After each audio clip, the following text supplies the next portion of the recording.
और किसी को देखने की हमारी इच्छा ना हो, और कहीं जाने का हमारा मन ना हो।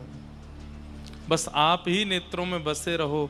आपकी चर्चा, आपका भाव, आपका रस, आपका श्रृंगार, आपका नाम, बस यही चारों दिशाओं से गूंजता रहे, दिन रात लगा रहे, और कुछ नहीं चाहिए। इसे कहेंगे प्रेम नीर वर्षा करो, प्रेम घन वर्षाओ।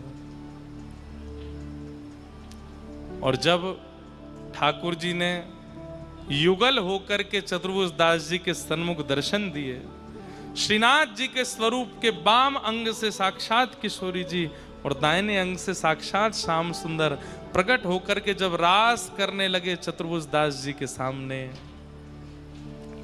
चतुर्भुज दास जी कहते हैं क्या? अंतिम पंक्ति, युग युग अविचल राखिए यह सुख शैल निवास। हे युग युग अविचल राखिए यह सुख शैल निवास। हमारी गिरिराज जी में रहने वाले जितने लोग यहाँ बैठे हैं,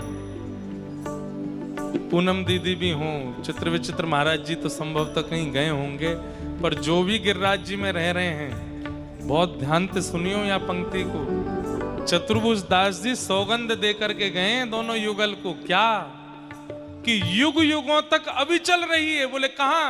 यह सुख शैल निवास, यही गिरिराज जी में रही है।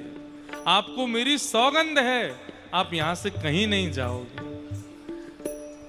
अनेक वन हैं, अनेक कुंज हैं, अनेक सरोवर हैं, अनेक सब जगह डोले आइए, पर गिरिराज जी में अखंड निवास आपको करना है, मेरी सौगंध है आपको। इसलिए जब अजब कुमारी के लिए श्रीनाथ जी मेवाड़ गए हैं, अपनी शैल गिरी यानी कि गिरी कंदरा को संग लेकर के गए हैं। क्यों? चतुर्भुज दास जी ने सौगंध दे रखी है कि आप शैलगिरी का त्याग नहीं करोगे।